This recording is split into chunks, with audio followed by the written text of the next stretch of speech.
So thank you so much for sharing this, interesting and insightful perspective on law. So we've not really thought about it in this way.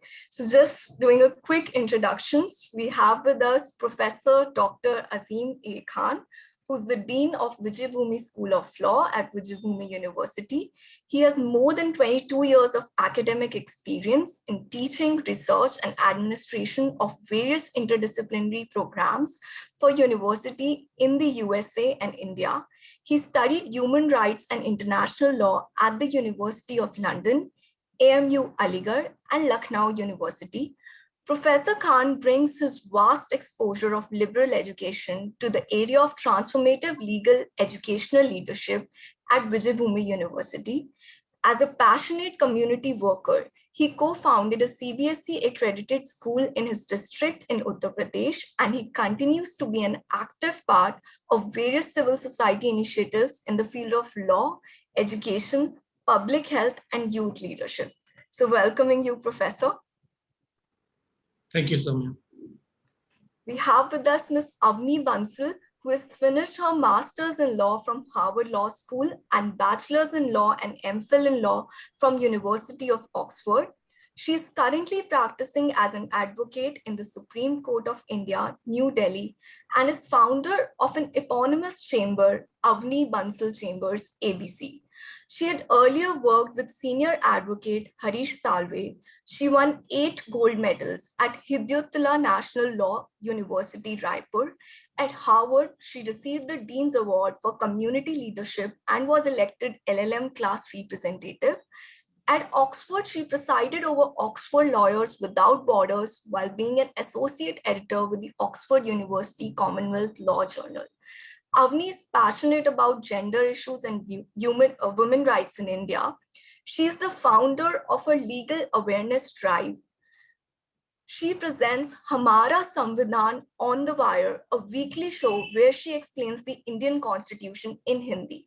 She also runs her own legal awareness YouTube channel, Hamara Kanun. She appears regularly on Live Law, India's biggest legal platform, and writes regularly for Bar and Bench, Live Law, The Leaflet, Times of India, amongst others.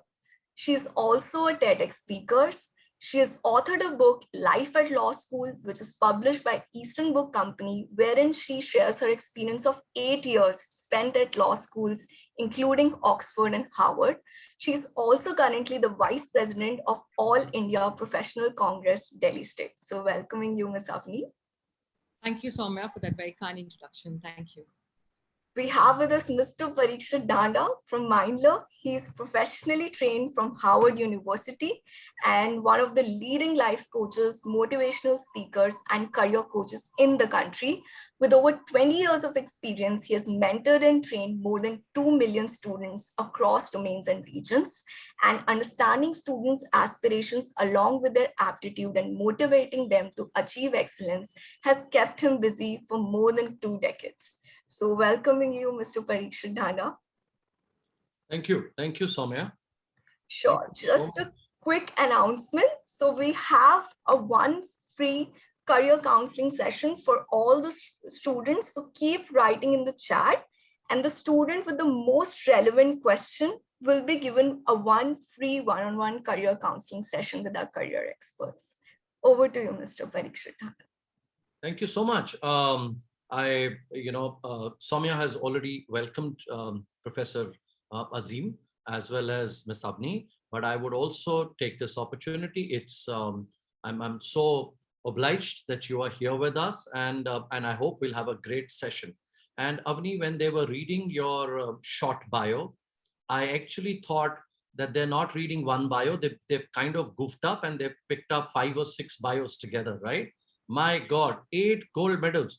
I have to see my entire CV and not find 1 gold medal. And here she's sitting on 8 gold medals. Great. Thank you. Thank you so much for being with us. And yes, we have Khushbu Hiranandani. She's already started. 4 Indian prime ministers have a degree in law. 3, oh wow, and 3 completed their LLB and 1 went on to do LLM also. A lot of presidents, all right. In fact, the only lady president in the country, Mrs. Pratibha Patil, she also had a law degree, right? Very good, good. So keep searching, right? Okay.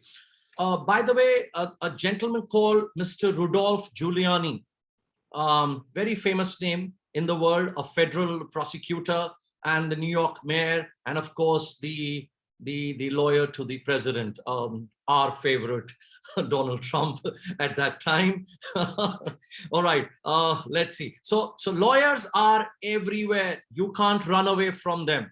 All right, whether it's insurance, intellectual property rights, environment.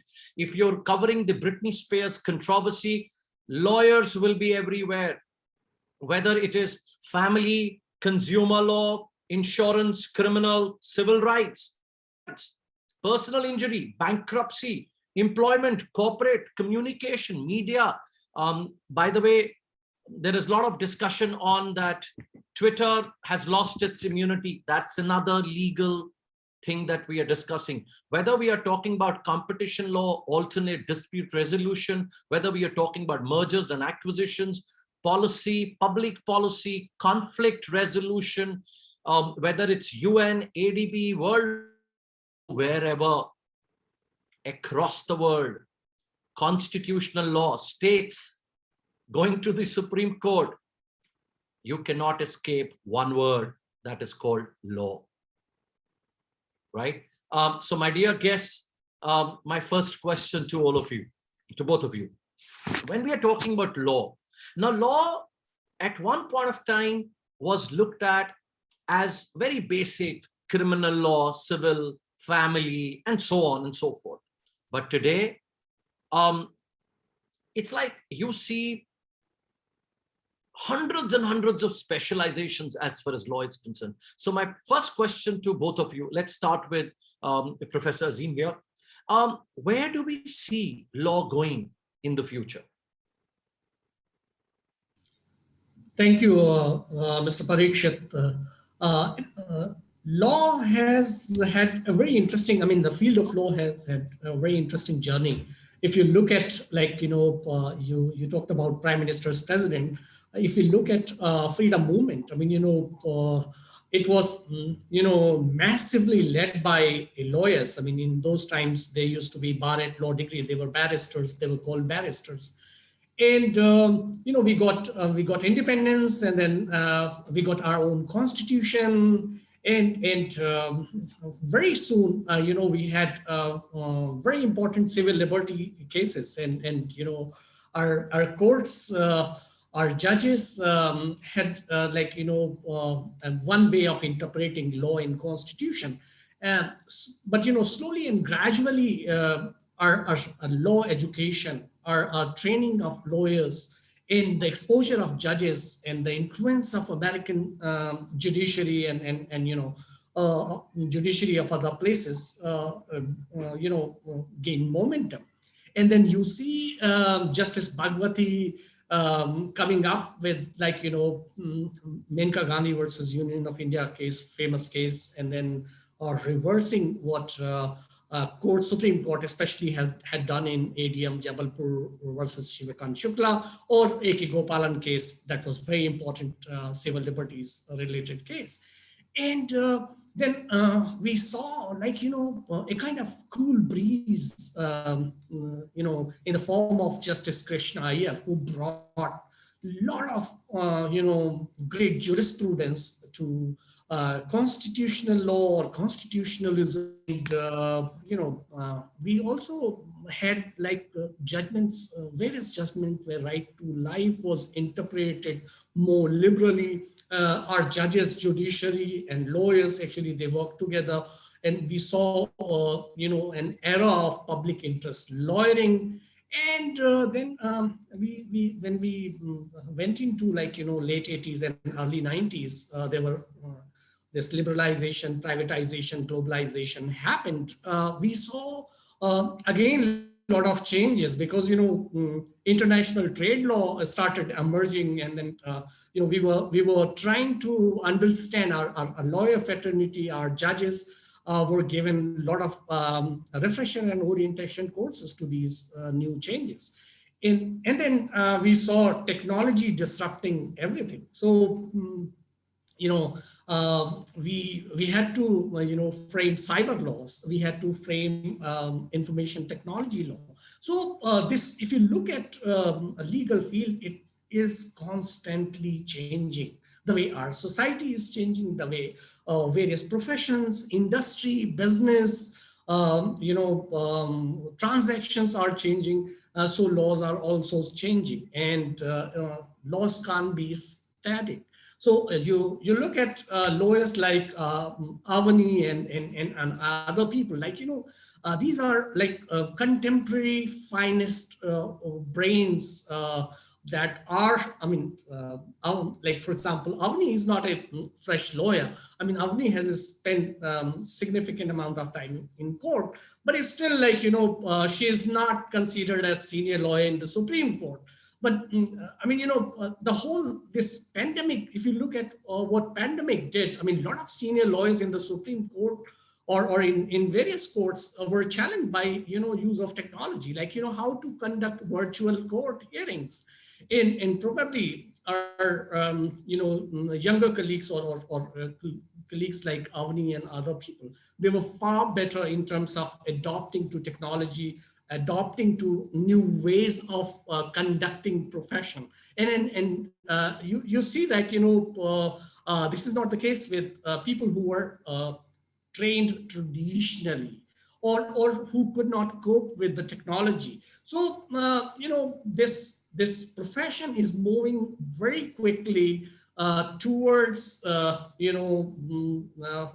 our civilization, our country, our businesses, our day-to-day life is going. So I will just stop here. I'm mindful that I have a great colleague Avani who is a practitioner. I mean, who can give much more insight on what has changed or what is changing or how she sees law to in action in next few years or decades.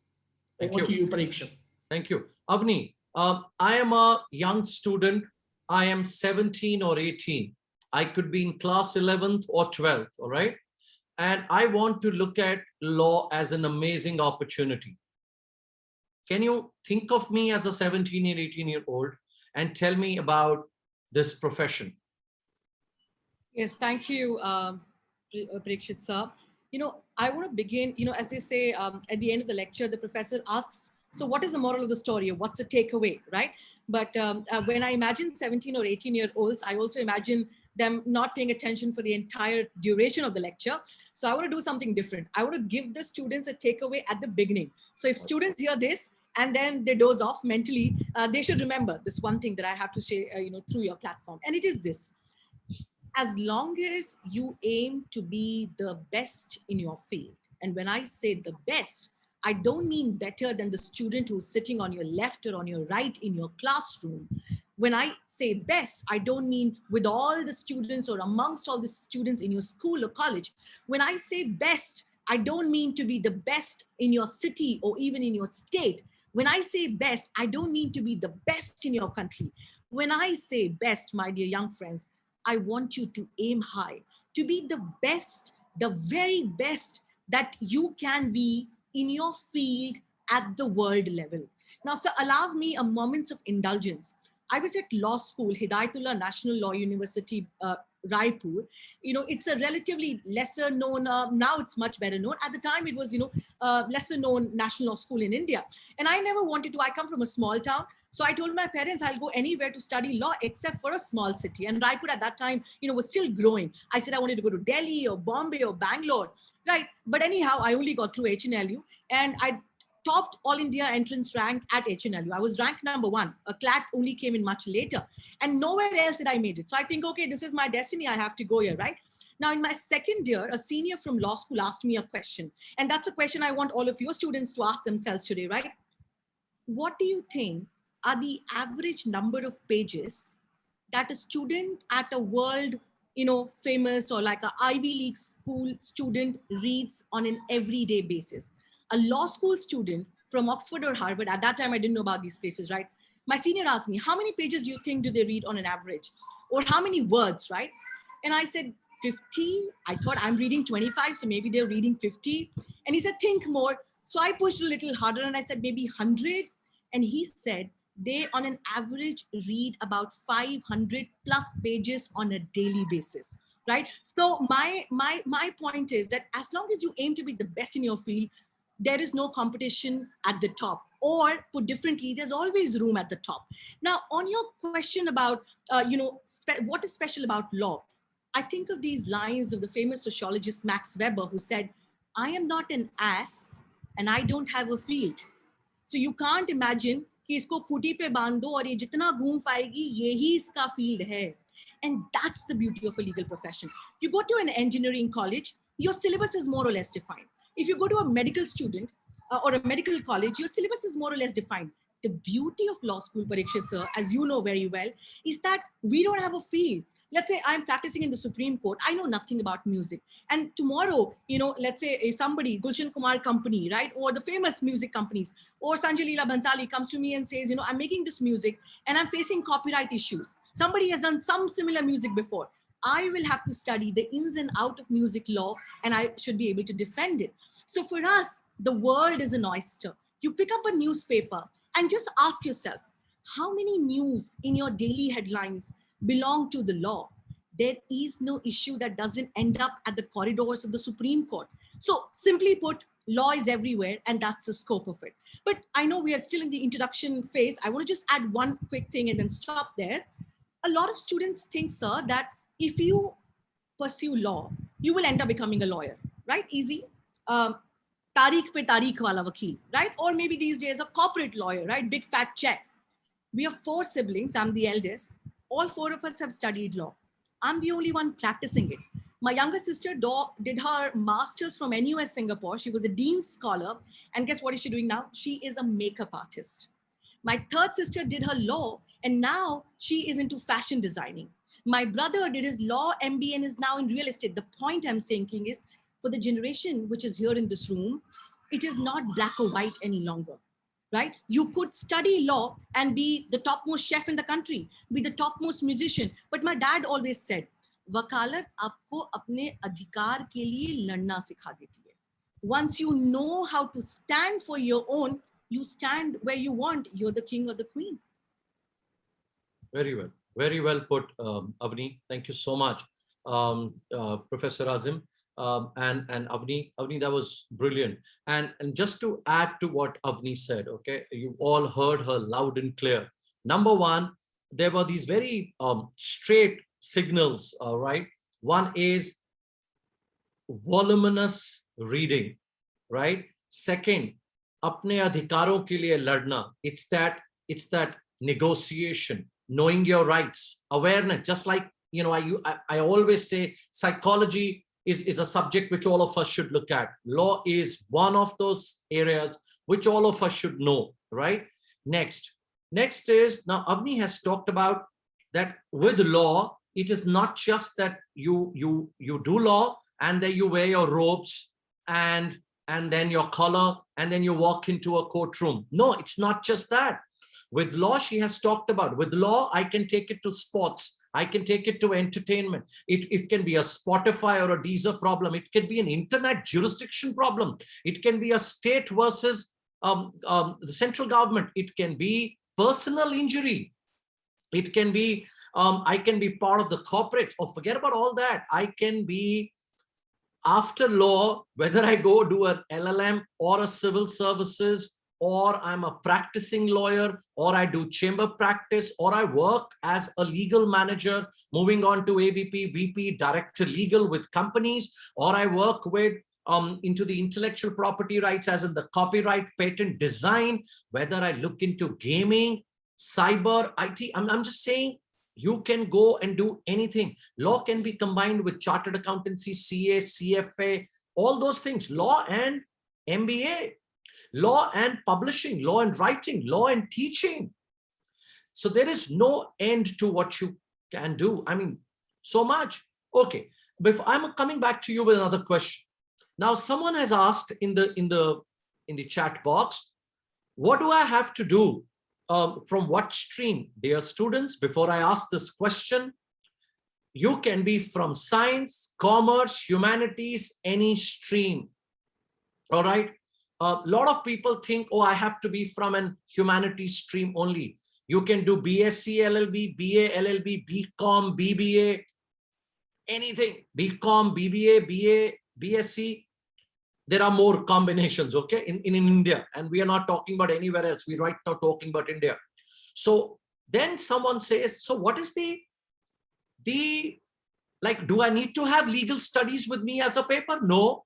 I have got a physics, chemistry, math. Can I still do law? Absolutely. Whether you've got physics, chemistry, biology, physics, chemistry, math, you've got math, commerce with math, commerce without math. You can have any subjects. All right. Now, my question to my guests is, what kind of a skill sets do I need to look at? Or how do I get to know that I have this skill set and that will really help me in this field? Professor Azim. Thank you. So, Avani has already mentioned that, what really is important that, one should be passionate about learning and somebody who can really live and breathe law and somebody who is interested in analysis, somebody who has analytical skill, that's great. And law profession also requires good communication skills. But let me share with you, Parikshit and Avani might share her experiences. What I have seen that, it's not really necessary that you are really good communicator, when you graduate from 12th grade. And or you really have great analytical skills when you go to a law school. Actually, these skills are, developed in law school, where actually curriculum, pedagogy, learning outcome, activities, classroom lectures, a lot of readings as mentioned by Avani, and moot court activities that actually develop these hard and soft skills that are required for a good lawyer. And these skills are also very helpful if you go to any profession, as Avani had mentioned that, after graduating from a BA LLB degree or BBA LLB degree or BSc LLB degree, you don't have to just practice law or go to a court to practice. I mean, now law practice has changed a lot actually. So these skills, when you develop these skills, will help you in becoming like a successful businessman, maybe CEO of a company, legal advisor of an MNC, a good journalist, a very good diplomat or civil servant. And of course, I mean, if you have a law degree, you can register yourself in the bar and you can practice law. You could join a law firm. I mean, if you join a law firm, there are a lot of law graduates who actually don't appear before the court. They just specialize in documentation, in drafting policy matters, helping think tanks. So I will say any student can come to me to the school, to the law school, who is serious, who is passionate about learning law. And I also I really don't believe in teaching law. What I believe as a dean, I mean, I can speak for my university and my law school more, that, I and my faculty members create an environment where, we provide students some lectures, activities, discussion seminars, and student-led discussions, and then allow them to really debate, understand, analyze, various real-life experiences. That's what actually helps our students in becoming, good professional, good global citizens, citizens who are aware about their rights, who are also aware about their social responsibility, who are committed for professional development, who are gender sensitive, who are very effective communicators, whether it comes to writing or speaking or other ways of communication. So that's what I will say. Thank you. Thank you. Avni, over to you. What do you think are necessary skills that a student should possess, must possess?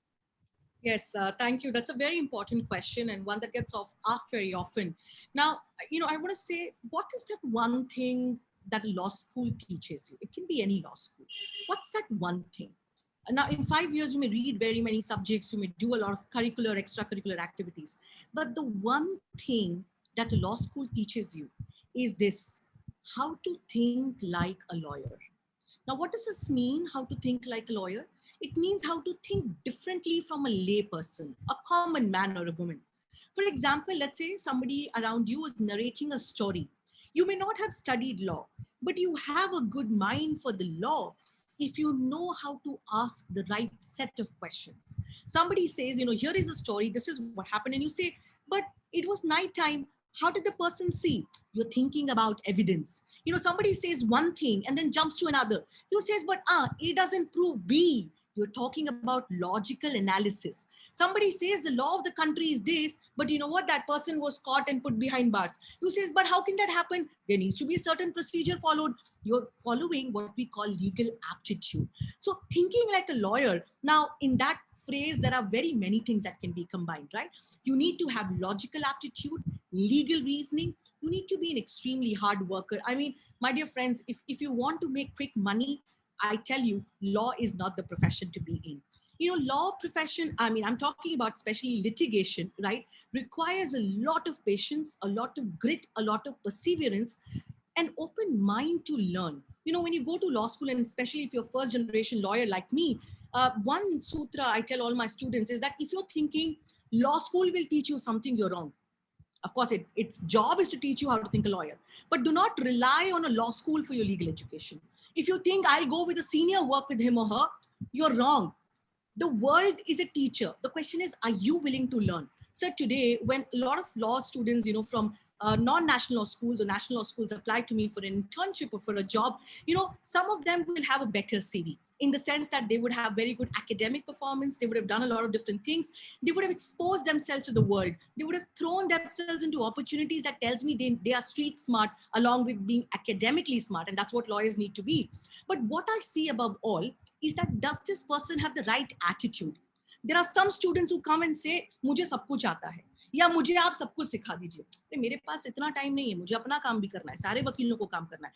But if you can be like in Eklavya, that I will learn, there is nothing in law which is rocket science. पूरे law का जो foundation है, that's on the phraseology a common person. जो एक आम आदमी या औरत सोचती है, वही कानून है. कानून उसके ऊपर नहीं है, रॉकेट साइंस नहीं है, बट उसे क्रिटिकल लेंस से देखना. तो किसी ने आपको कोई न्यूज बताई, उसको वैसे नहीं पढ़ लेना. And I say, sir, this, that the training for law school doesn't start when you enter a law school. Your training for law school starts today. You may be in class 6. Now, you say, how does that happen? You pick up a newspaper. Don't just read the headlines. For every news, ask yourself, why? एक वकील का सबसे बड़ा skill है कि उसे why question पूछना आता है. अच्छा, ऐसा क्यों? अब that means you're going to make a lot of enemies at home and friends. भाई ये हर चीज पे क्यों सवाल पूछती है? हर चीज पे ये वकील बन जाती है. I face that at my home on an everyday basis. But if you know how to ask the right why question and stick with it and have the perseverance, then I think you have the capacity to be a lawyer. One quick myth I want to break, sir, is a lot of people say हमारा बच्चा shy है, बहुत introvert है, वो लोगों से बात नहीं कर सकता, वो पब्लिक पे स्पीच नहीं दे सकता. क्या वो वकालत कर सकता है? हम कहते हैं वो बिल्कुल वकालत कर सकता है. वो शायद बाकियों से अच्छी वकालत करे, क्योंकि वकालत का मतलब सिर्फ ये नहीं है कि कोर्ट में जाके आर्ग्यू करना. That is what we call students litigation, right? But you can be an excellent thinker. You may not be somebody जिसको जाके बहुत लोगों से बात करने का माने. You could be working with India's top law firms and earning anywhere 5 to 10 lakh rupees per month. एक बात और, फाइनल बात सर आपके इस सवाल के जवाब में. देखिए, सवाल ये है कि आप किसको अपना इंस्पिरेशन देख रहे हैं. अब जब आप वकालत के प्रोफेशन को सोचते हैं, when you think about the legal profession, there are lawyers sitting in your local district court. आप अपने सिटी के लोकल डिस्ट्रिक्ट कोर्ट जाइए, वहां पे वकीलों को देखिए. अभी वो भी वकील हैं, अभी हरीश साल्वे, प्रशांत भूषण, दुष्यंत दवे जैसे भी वकील हैं, इंदिरा जयसिंह जैसे भी वकील हैं. आपको कैसे वकील बनना है? तो आप ये जरूर पूछिए परीक्षित सर से, उनकी टीम से, कि वकालत प्रोफेशन कैसा है. पर वो भी आपसे पूछेंगे कि आप स्टूडेंट कैसे हो. यदि आप हरीश साल्वे मटेरियल स्टूडेंट हो, तो वही लीगल प्रोफेशन आपके लिए बड़ा डिफरेंट है. और यदि आपको ये है कि हमें तो बस थोड़ा बहुत हमारा जीविका चल जाए, तो डिस्ट्रिक्ट कोर्ट में जो लॉयर्स हैं वो भी अपना काम चला रहे हैं, with no offense to them. So my point is, you know, are you going to be a race का घोड़ा, और are you going to be a घोड़ा जिसपे सामान लाद के आपको सामान A to B जगह लेके जाना है. So it's also about, are you ready to take up the legal profession? Thank you, sir. Thank you so much. Very hard hitting, but right. I know, Mr. Srinivasan, you asked, maybe you're not able to follow Hindi, so I'll just make it easy for all of you. What Avani is saying is curiosity and inquisitiveness is very important from a legal this thing. Next is the why. You need to be in a position to ask why. And she said that's gotten her into huge amount of trouble with her relatives or family, that she has this tendency to ask why. The next important piece that she's talked about is that you decide what kind of a professional or what kind of a stature in the legal field. For example, what she meant was that there has been like when she said Harish Salve, or maybe Ms. Jethmalani, Fafa Nariman, or Soli Sorabji, you've got distinguished luminaries as far as the field is concerned. However, in the same breath, she's saying when you go to lower courts, there will be people who would have legal degrees or LLMs, and they would still be notaries or stamping the documents. So it depends upon, like any other field, right? It would depend upon your investment. And a very important point that she's made is that it is your ability to learn. It's the grit, it's the perseverance that your boss or your superior is not going to leave his or her work in order to make sure that legal teaching becomes their problem. All she's saying is you have to have that attitude, all right, and the right growth mindset. Thank you, Avani. Thank you so much. Just a couple of questions I'm answering, Avani, and then I'm coming back to you to ask you how this program at the BBA LLB program is how it is so amazing. One thing which I must share with all of you, I've seen a lot of questions on how to prepare. There are basically 4 areas, all right? One, as Avani put it, is going to be legal aptitude. Now, legal aptitude meaning little bit of legal, but it's like not that you should be a trained lawyer. Basically, common sense, they will give you a principle and they will give you a situation, apply that and deduce, okay? Just apply common sense, that's one. Second is English.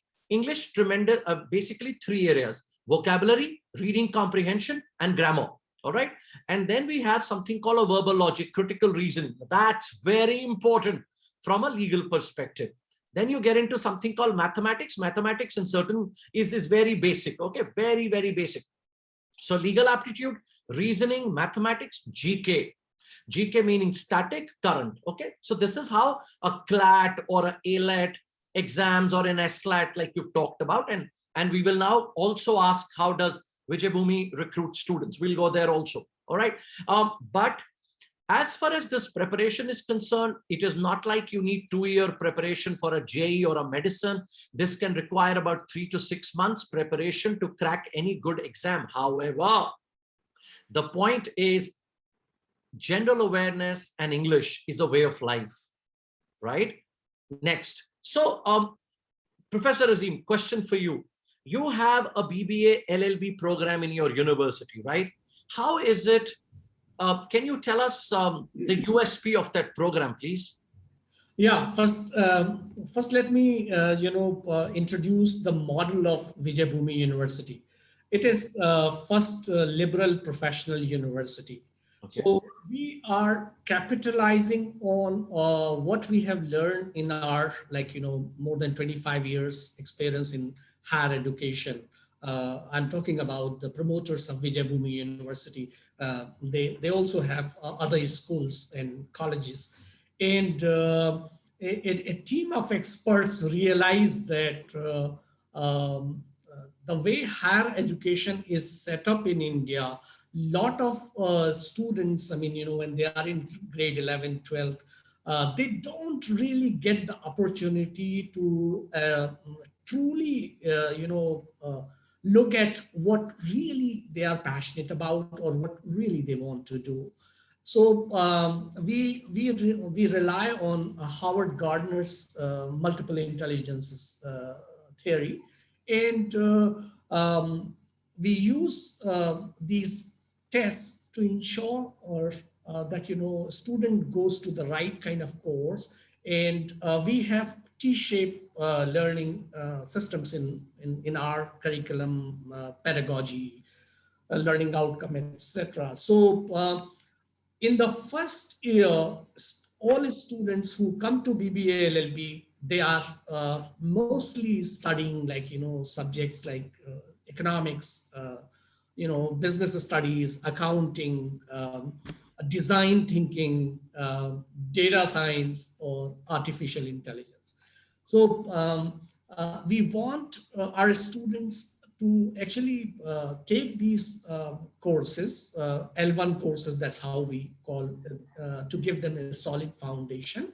And then we want them to choose. So even if a student is coming to our course in BBA LLB, after a year, the student can choose and switch over to BSc in data science or a degree in design, bachelor's in design, or a degree in business administration.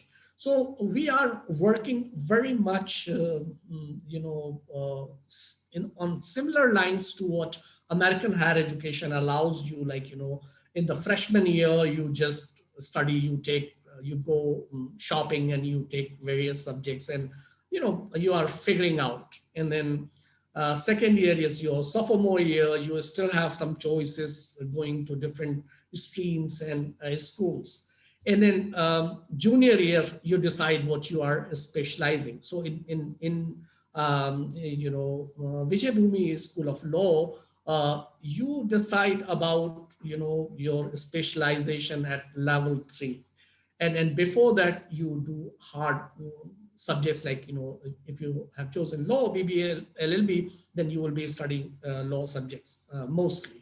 So this liberal professional approach allows a student to, to take advantage of various schools that are part of Vijaybhoomi University. And actually it makes it more interdisciplinary. So our students who study with us in BBA LLB degree, they're not just lawyers, but they know a lot about fintech, for example.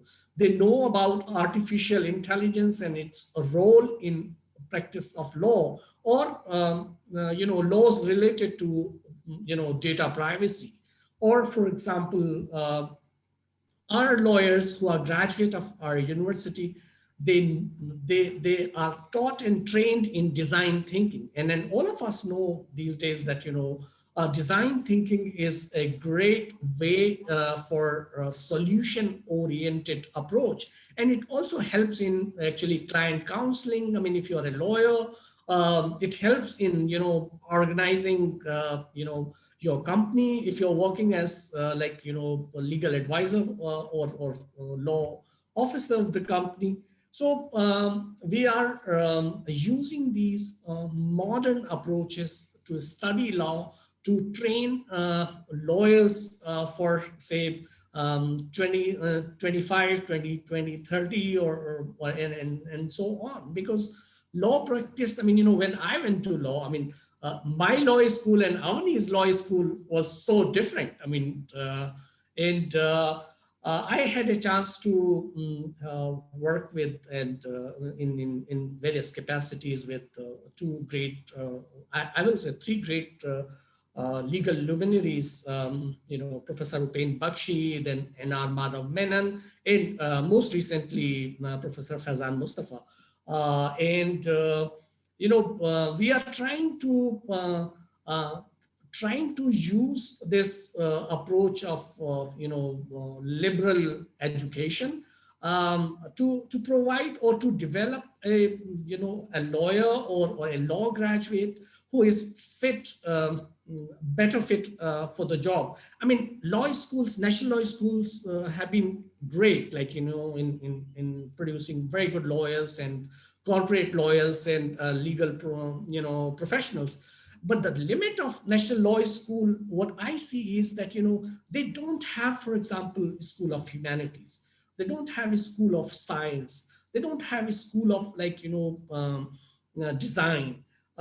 They do have some faculty members they hire who teaches humanities or other subjects. So that way, actually, Vijaybhoomi University's initiative is very novel Thank you. in Thank you.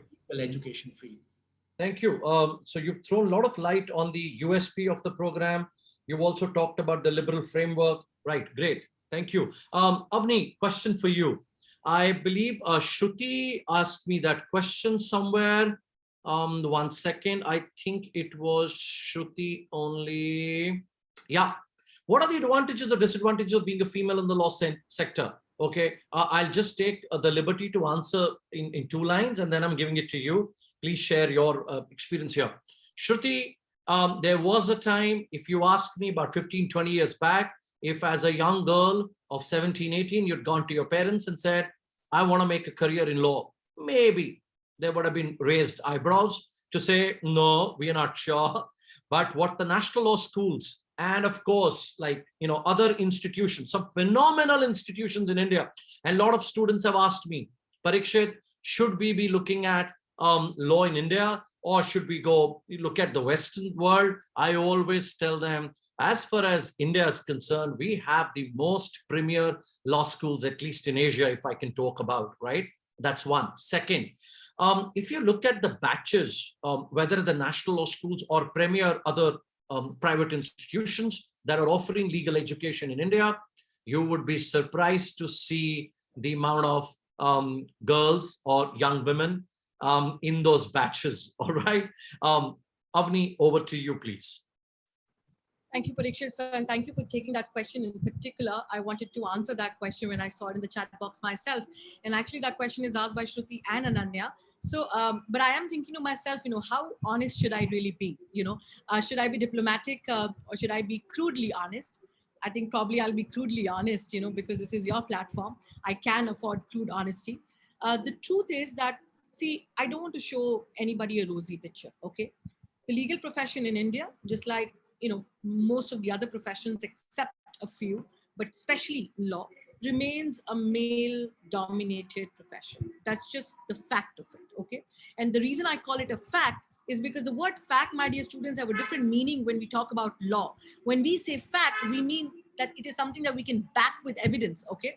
And if you just look at the number of senior advocates in India, in various high courts, in the Supreme Court, if you look at the number of female judges at the various district courts, high courts, and the Supreme Court, the numbers speak for themselves. In fact, I've written an article on Bar and Bench on this exact issue, right? And the numbers are absolutely dismal. So what we are seeing a trend is that while boys and girls, men and women start the law school journey in almost the same measure, 50-50, as we go on climbing the ladder, the number of females decline, more so in litigation, even more so in judiciary, and relatively less so in the law firm culture. Having said that, I come back to my original philosophy. See, it's a matter of perspective. Do you want to see the glass half empty or half full? Now, if you know that here is a profession where there are very few, lawyers, female lawyers, that's a fact. Now, are you going to look at this in the sense that because there are few female lawyers, perhaps I have to fight a more, stronger fight, but I'll be able to make a much stronger mark, paving the way for very many women who won't have to ask this question? Or am I going to say that, no, you know what, there are very few women, so I am not going to enter into this profession? And I appeal to you that you take the first perspective instead of the second perspective. Now, those women who have come before us, they've already set the milestone very, very high. I mean, you look at senior advocates like Rebecca Johns, Indra Jaising, right? These are people who are the very best in their field. They have shown that women are no less. So, parents who are willing to support their children, who are not going to impose on the girls this requirement that they should be married by a certain age, they should have it all sorted by a certain age. Because again, I remind you again, it's a profession that requires a lot of patience. It's a profession that's much like the famed bamboo tree, right? For those of you who don't know the Chinese bamboo tree story, it is this, that the farmer goes to the farm, puts the seed 4 years, not 1, 2, 3, 4 to 5 years, waters that seed every day. Nothing, right? Not even a single sprout. And after 4 years or 5 years, that tree springs forth from the ground and becomes the tallest tree in the entire forest. In law, if you're willing to have that patience, then your gender really will not make any difference. For those who say, is criminal law for women? Absolutely. We should prove wrong. You and I, Shruti, Ananya, all the women here in this room, it is up to our generation to prove that women are not scared to hustle. Women can be there, they can hustle, and not only can they thrive, they will rise to the very top and rule from there. So absolutely no negative thinking in terms of, no women or we can't do this. I'm absolutely against it. So there's another question which is constantly repeating, and you hinted at it. So I want to just quickly take that on as well. This question about where should we do law from, right? Now, in my case, I have done 3 masters, like Oxford and Harvard at the master's level. My general advice, and always take people's advice with a pinch of salt, right? Because people tend to reaffirm psychologically whatever it is that they have done. So if I've taken a certain path, I'm more likely to recommend you that than the other.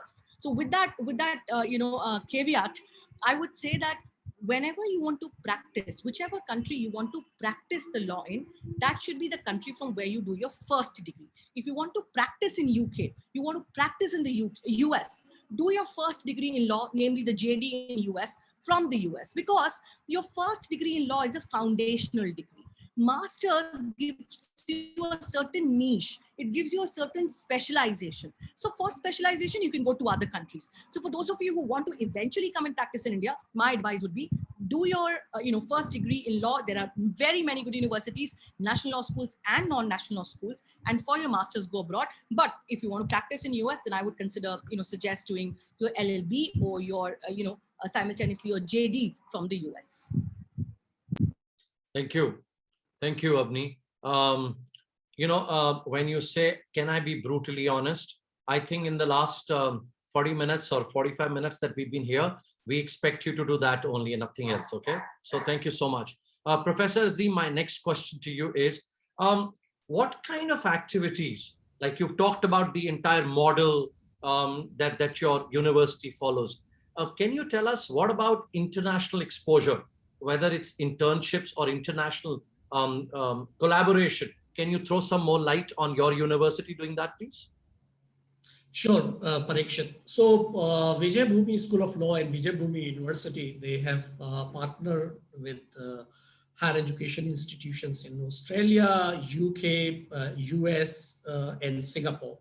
So there are options for students to do, an internship for a semester abroad, or go and study 1 semester in one of these universities abroad.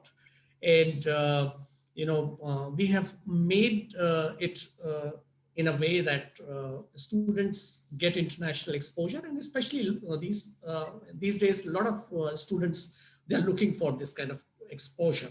And we have contacts in, law firms in New York, London, and Dubai, where we place them for international internships. So a lot of international exposure. And actually, we also have visiting faculties coming and teaching like summer courses, doing workshops on, public interest lawyering, international energy laws, fintech laws. So we do all these kind of activities, not just with professionals who are based in India, but also with our partners and professionals that we have developed a relationship over the years. So our students can really benefit from experts like, somebody who is working on, international tribunal, somebody who is a judge in International Court of Justice, coming and interacting with our students, doing a 4-hour long workshop on, ICJ functioning, etc., etc.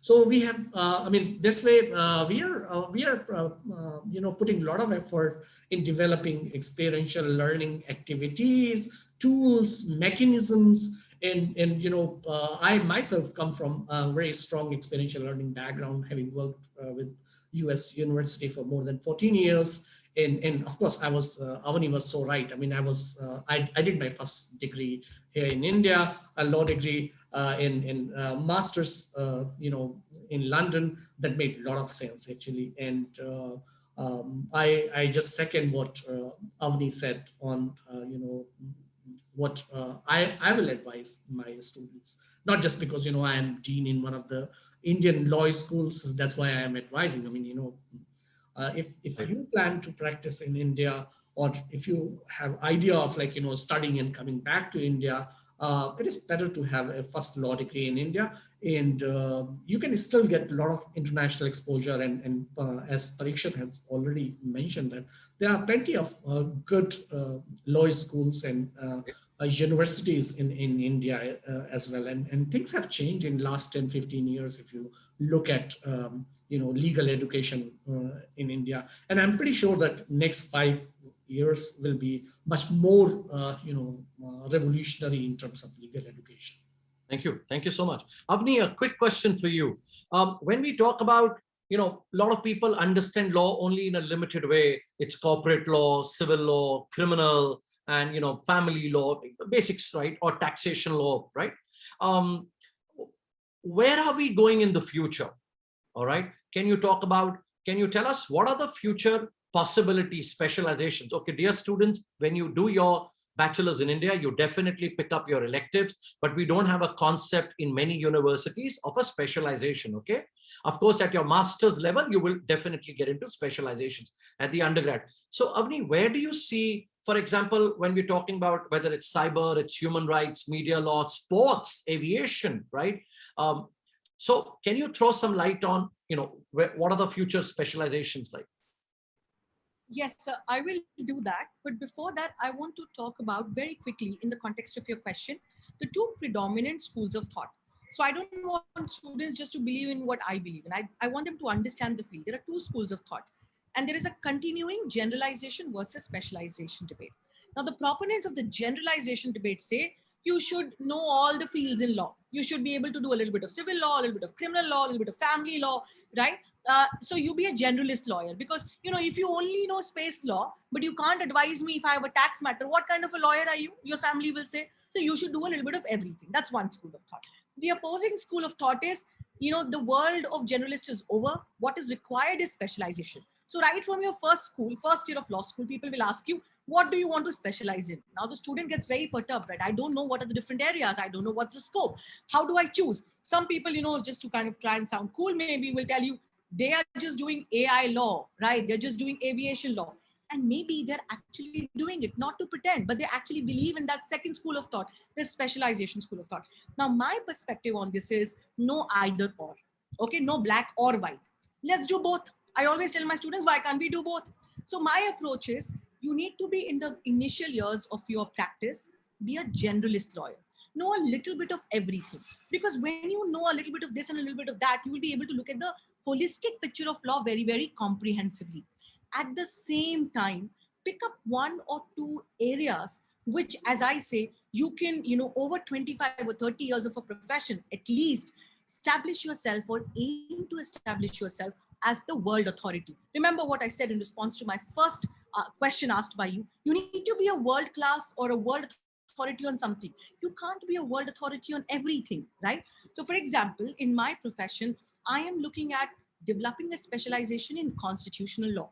I am doing a lot of activities around constitutional law. Now, that does not mean that I will only get constitutional law matters, right? I'll have to practice all kinds of things, but constantly, sharpen my, scale, so to say, as far as constitutional law is concerned. Now, the second part of your question is, what are the upcoming fields in the law? Now, so technology See, law is a problem solver, and most problems don't fit into neat boxes. So, for example, when we were doing law, sir, and we were given an option to choose honors, people will say you can either take constitutional law or corporate law. How can you take both? Now, in hindsight, I realized that was terrible advice. Because let's say today a big company, okay, let's say Satyam, Ghotala, we all know about it. Now, lawyers who are defending or opposing will have to know both the corporate law and they will also have to know the constitutional law to successfully defend them. So most of the problems in the world are at the cusp of areas, technology and law. Let's say, for example, somebody said, if AI comes into picture, will all the lawyers' job be taken away?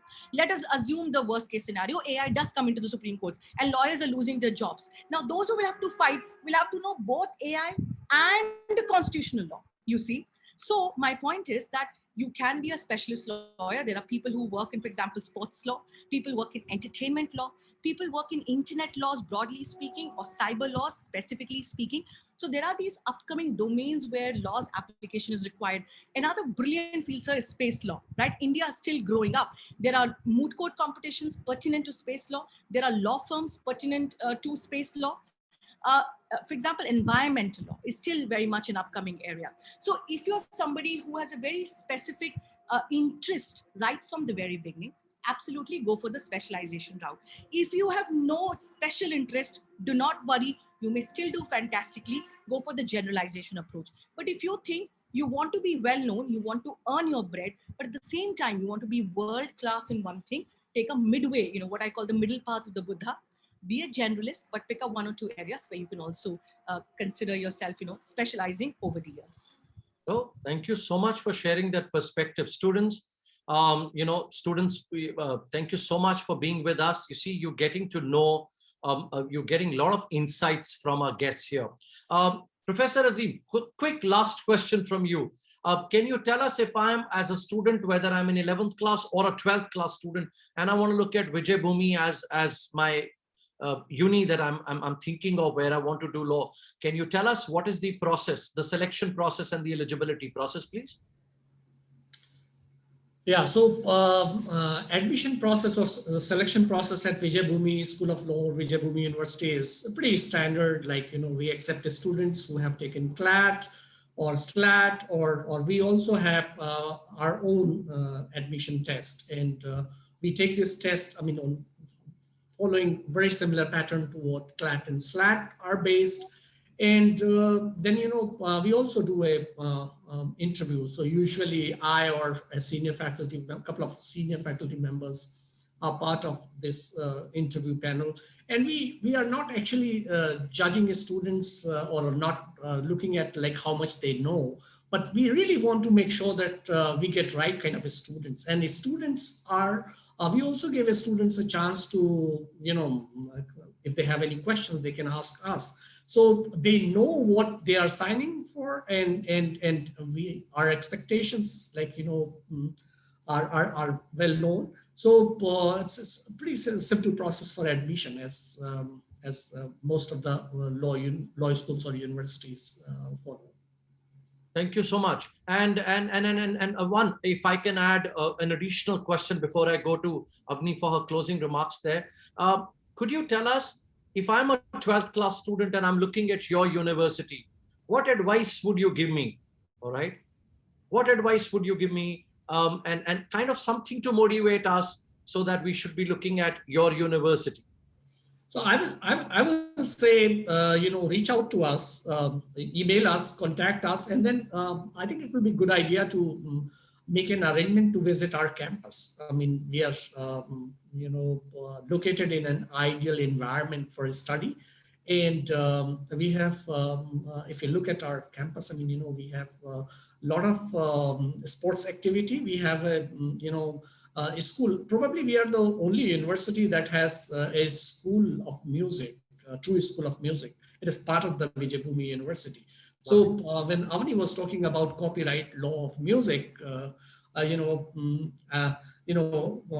it is so much relevant to our Vijaybhoomi School of Law and True School of Music. So students studying music are taking, copyright law courses here in our school and our students taking, music production courses. So I will encourage students, those who are interested, look at our website, or reach out to us, and our colleagues will respond to you. And I will say, before making any decision to go to this school or that school, all schools, and plenty of schools are great in India, I will say make informed decision. And you can only make informed decision when you really understand what you're looking for, and when you know about these institutions, and visit us.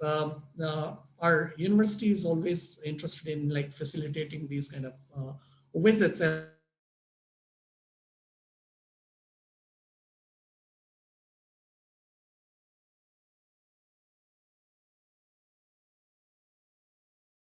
teachers or student, potential student themselves, come and visit us, and see where we are, and talk to one of our admission counselors, and see if Vijaybhoomi School of Law is the right place for you. Thank you. Thank you so much for sharing that. And when you talked about the School of Music, I remember the good old days, and I got a chance once in my life. We were representing one client, and the question was Section 52(1)(j) of copyright music. And Avani has already mentioned the company once. And we were before Justice Mudgal in Delhi. And I, like a smart cookie, and I'm talking about music, and one of my seniors just nod, and he says, Mr. Dhanda, you know who's Justice Mudgal and what's his background, and his wife Shubha Mudgal. And I'm like, he says, jitna aapka umar hai, your life, they know more music than you. And I was like, okay. So I still remember Section 52(1)(j). Okay, Avani, there was a question here. I've forgotten who asked that question, that what kind of degrees are required, all right, when we're looking at law. So I'll just again convey in 2 sentences before I give it to Avani. And I know Avani is not going to answer just one question. She's already planned a couple of them, right? Okay. As far as BA LLB is concerned, or your bachelor's, okay? Once you do your LLB and then you register with the Bar Council, you're good to go as far as practicing in India is concerned, all right? Therefore, now few of you would want to do masters, absolutely, by all means. However, it is not like if you want to do litigation or you want to practice, that one degree is good enough, all right? However, depending upon where you're going, then you're applying to chamber practice as in law firms and so on. And then you want to look at Indian Judicial Service, or maybe one day go PhD route and teach. And then, of course, different kinds of degrees will be required. Avani, over to you. And I know you would have definitely picked up a couple of more questions. The last word will be with the women. All right, Avani. Thank you, sir. No, I think you've answered the essence of that question. So what I want to do, sir, is just, enter into the mind space of a 17-year-old or an 18-year-old. What happens is, sir, where we are sitting, we give them a lot of information. They try and absorb a lot of information. But, I want to go back to when I was in my class 11th and 12th. I remember being extremely anxious. I'd done very well at school. I was a state topper. I had to write, 8 different law schools, there are different 8 entrance tests. And I didn't have all this information that I do today, right? So the reason I wrote my book, Life at Law School, it's published by Eastern Book Company, is because I understand the pain of law school students who think they have nobody to guide them. Now, it's not that, my dear students, you're going to find all the answers to all the questions on day one. Whatever questions I had during my law school journey and the answers I found them by walking on that path is what I have summarized in my book, Life at Law School, right? Please do check it out. But now the point is that do not worry if you don't have all the answers on day one of your career. It's okay, right? When you start walking step by step, things will become clear to you. What I urge you to consider is that law school, it looks like it's a 5-year program, right? If you have already done a graduation and you're considering a 3-year LLB, by all means do it. But if you are, class 12 or still in school, I would totally encourage you to do a 5-year BLLB or a BCom LLB or a BSc LLB, depending on your stream in class 12. Because a 5-year program is a much more comprehensive program, right? Do not waste a single year. A lot of people will tell you, abhi to pehla saal hai, you should just go easy, right? And then grow. No, 5 year, I say, is not a marathon. It's a 100-meter short sprint. You enter the doors or the gates of the law school at full speed running, and you come out of the law school at your full speed, right? There's no pausing, there is no running slow, there is no picking up speed. You will find answers to a lot of questions, but my key advice to you is, if you think you have nobody to guide you, I think everybody here in this room, some 135 people right now, you've already had a head start. You have people like Parikshit sir, you have people like Azim sir, who are professionals, who have been into this field, who know the ins and out of this field, who are there to guide you when you are starting your journey, right? Now, as you enter your journey, you also need to connect with everybody you can in the profession. And I tell you, LinkedIn is a great platform. Don't think I'm just a class 12 student, right? How should I start networking? Well, if you have answers, there are people who have if you have questions, there are people who have the answers. But on LinkedIn, don't go mad, writing to people, hi sir, I'm this and that. Can you help me with this? Do your homework. Like good school students, do your homework. Majority of information is available. Where you get stuck, you have experts like Parikshit sir. If you still think that you want to speak to more people, gain more perspectives, connect with people on LinkedIn, but do not worry if you don't see the end of the tunnel today. On any new path, when you start, you take the first step very, very boldly, and you trust the universe that the right answers will come to you. Parikshit sir, when I was applying to Oxford, I had nobody who could guide me about what Oxford looks like. Nobody in my family had gone abroad. Nobody in my family speaks English. Nobody in my family had sat on a flight. So the first day when I got through Oxford University, sir, in fact, when I was applying to Oxford, I want to share the story with everybody who's here. So in the 4th year, you apply to Oxford and, all the master courses. When I came home in the summer break, my father took a register. After dinner every day, 10 o'clock to 2 o'clock, he would sit with me. He would say, you look up all the websites, look at what is the requirement. And he would write that in his, register in Hindi, just to motivate me that you shouldn't fall asleep. You better check 100 universities so that you at least get through one. People look at you made it at Oxford, but people don't see I applied, I looked at the website of every single university and its requirement, every single scholarship and its requirement.